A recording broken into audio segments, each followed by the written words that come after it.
Cutthroat Celts! Ah, we Celts were a fighting race, so you might be surprised to find out that we used to love a bit of poetry. The greatest king in all the land. He ground his enemies into sand. He reigned supreme over the Irish, from lowly peasants to those more squirish. But there is one doubt, if I may sow it. He had few friends among the poets, for his name was Aid Mock and Marok, and none of them could make it rhyme. Brilliant! You know what? I was going to have you killed after the poet bit, but you pulled it out of the bag. Now, a piece of jewellery for your troubles. Anything in the room, you have but to ask. Well, I quite like the look of that wheel brooch you're wearing on your shoulder, sire. What? But you said I could pick anything in the room. I didn't mean anything. No one may ask for the king's brooch. That is the most terrible crime in all the land. I'm going to have you banished from all of Ireland. No, scratch that. I'm banishing all poets from Ireland. Proclaim it to the kingdom. Go on, go on. From this moment, all poetry's banned. Banishment to all who rhyme in this land. What? That just rhymed. You're a poet. Banished! I'd advise against that, sire. Good heralds are hard to hire. Ugh! A poet! Banished! Guard, arrest them all. Who would you like me to chuck out first? Which did you think was the worst? Banished! Right, that's it. I'm really through. Begone, the lot of you. That rhymed. Those words you just spoke. So they did. I'll get me cloak. And there wasn't much food to eat either, so nothing went to waste. 4 eager chefs, 4 historical eras, but just one prize. Who will be crowned historical Masterchef? Whoever wins this competition, it will change their lives. What he said! Ernie is a World War I soldier who has to prepare his own meals from limited rations. Mate, you can't do that. That's unhygienic. Oh, but it feels so good. I've been stuck in those freezing cold trenches for months. Months! You can't leave these... Yeah, my socks are a bit riddled with lice, I'm afraid. Oh, don't worry, mate. You get used to the itching. Do you? No. Still, waste not, want not, eh? Ah! The red ones are more juicy. Ah! With Greg deloused, it's time to find out what Ernie will be serving up. Okay, everyone, time's up. Stop cooking meals of food. Well, first up, I've made dog and maggot. Not actual dog and maggot. Oh, no.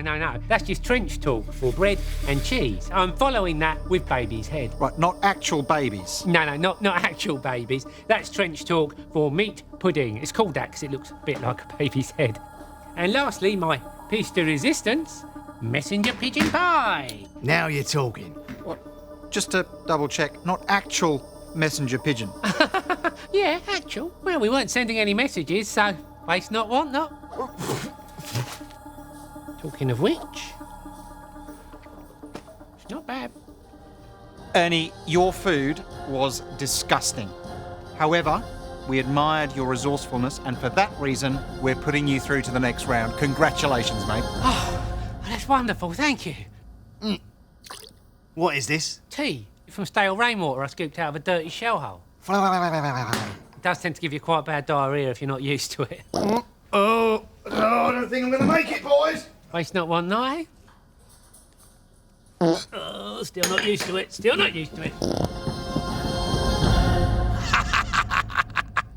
Did you know when World War I soldiers finished off tins of jam, they'd sometimes fill the tins with explosives and use them as grenades? Imagine if they lobbed the wrong one, eh? Oh, I'm wounded and I've been hit by a grenade. Oh, no, hold on, it's just jam. Anywho, King William II was succeeded by his brother Henry I, and his death could only be described as, well, stupid. Stupid deaths, they're funny 'cause they're true. Woo! Stupid deaths, hope next time it's not you.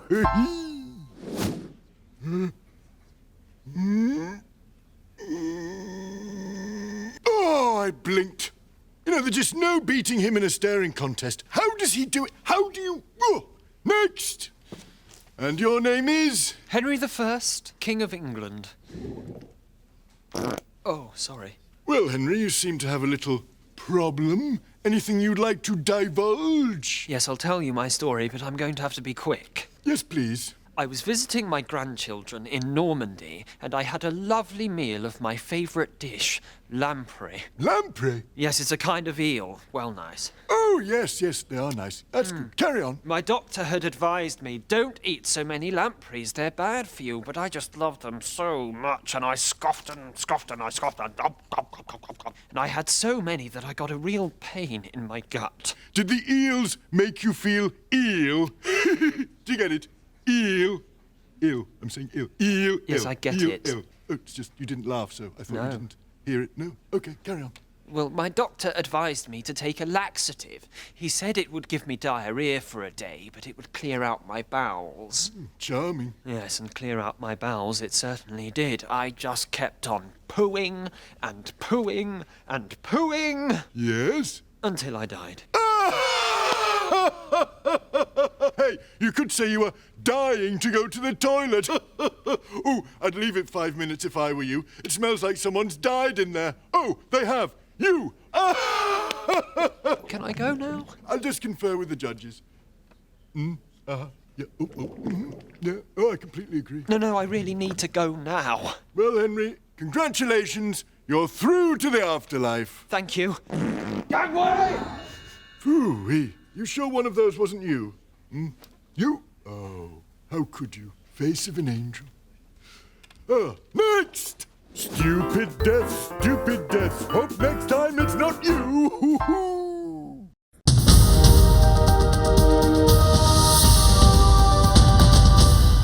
Hello and welcome to the news at When, ancient Egyptian times, over 3,000 years ago, when the ruler of Egypt was a 9-year-old boy called Tutankhamun.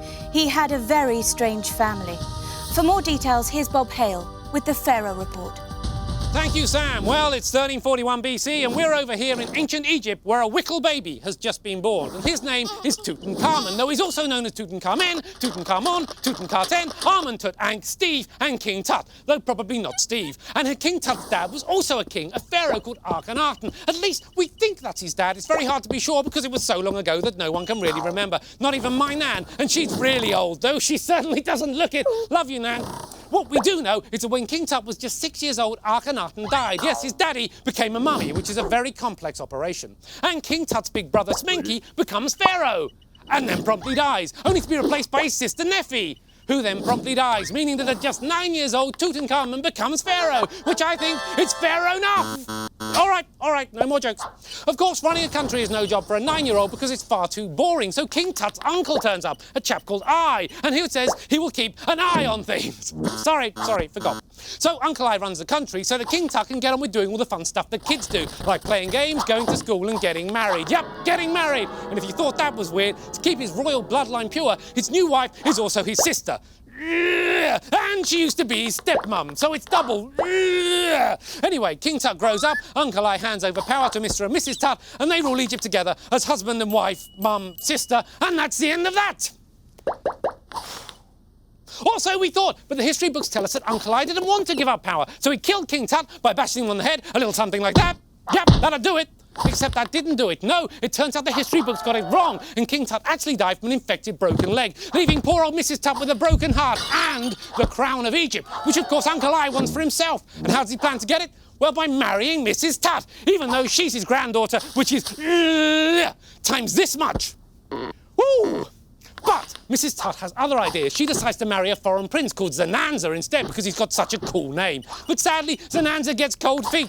Cold everything, in fact, because he dies. Yes, killed on his way to Egypt by a very jealous Uncle I, who then finally marries his granddaughter, and they live happily ever after, ruling Egypt together for ages and ages, and that is definitely the end of that. No question, cross my heart, Scout's honour, swear on my Nan's life. And what a life she's led. Born in Dublin to a blind darts player, she became the first woman ever to swim across Ireland. And would you believe it? She's 99 today! So come on, everyone! Happy birthday to you! Happy birthday to you! Happy birthday, Nanny Bob! Happy birthday to you! And back over to Sam to blow out the candles. Sam!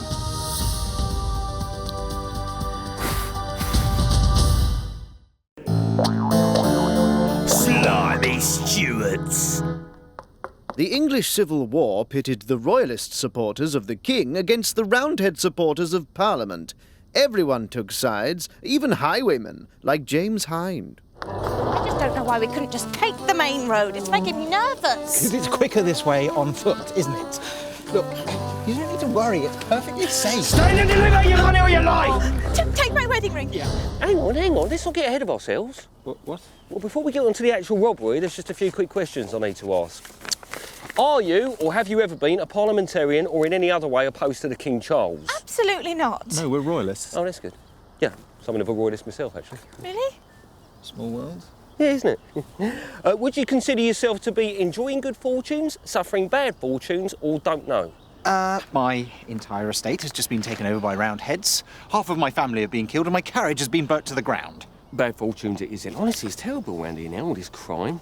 Oh, and last but not least, would you say that you were really rich, a bit rich, quite poor, or very poor? Well, this is my last sixpence. Very poor, righto. So, to summarise, you're down on your luck and you don't actually have any money. So then, I guess there's only one thing for it. Here's a bag of gold coins to tide you over. Sorry, it's just traditionally, in my experience, robberies don't work this way.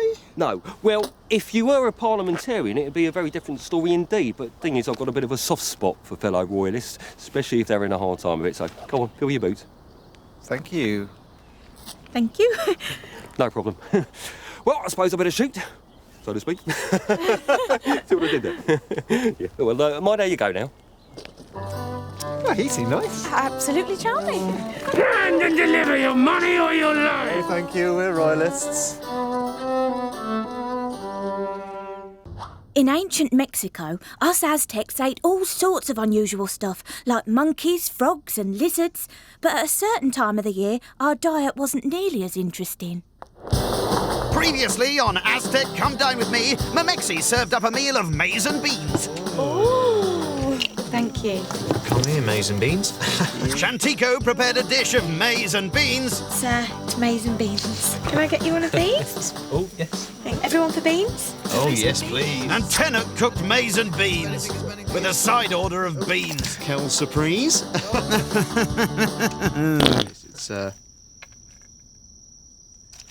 It's the final dinner party.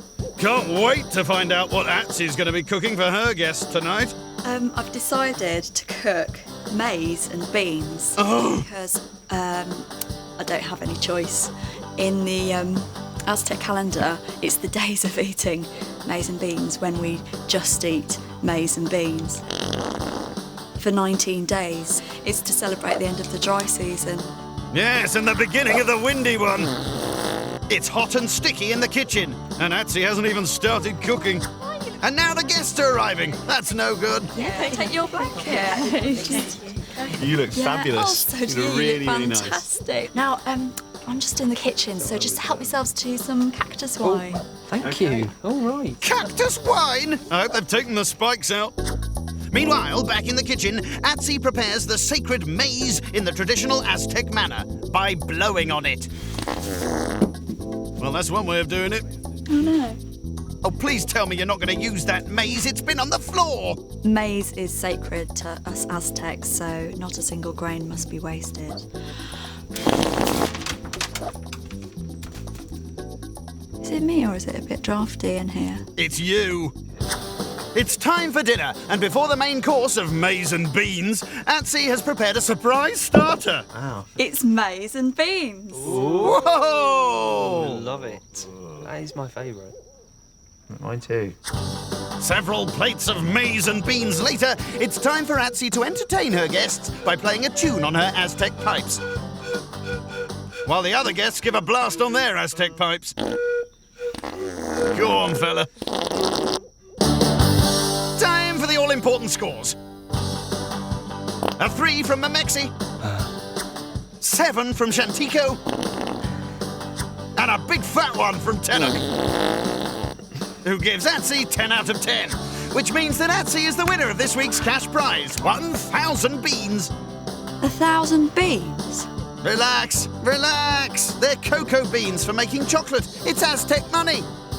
Oh. Yeah. Yeah, when I said relax. Next week on Aztec Come Dine With Me, it's the days of swallowing water snakes and frogs. Can't wait. Yes, we do crosses. We have a Labradoodle and a Cockapoo. That's a cross between a Cocker Spaniel and a Poodle. Do we have a Collywobble? What's that a cross between? A sheepdog and a jelly. Goodbye.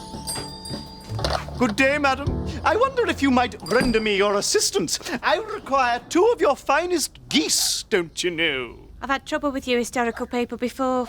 Go on then. Why? I intend to smuggle lace.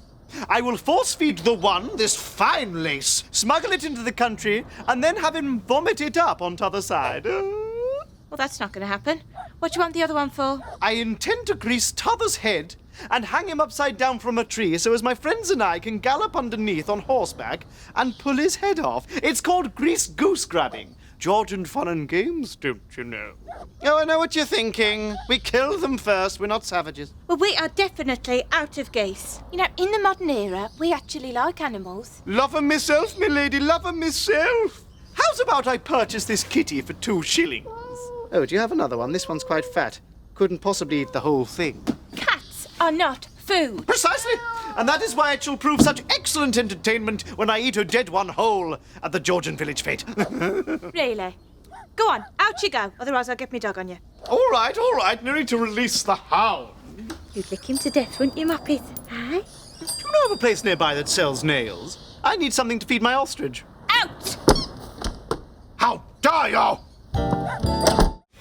Ghastly, mean and cruel. Stuff they don't teach you at school. The past is no longer a mystery. Hope you enjoyed Horrible Histories.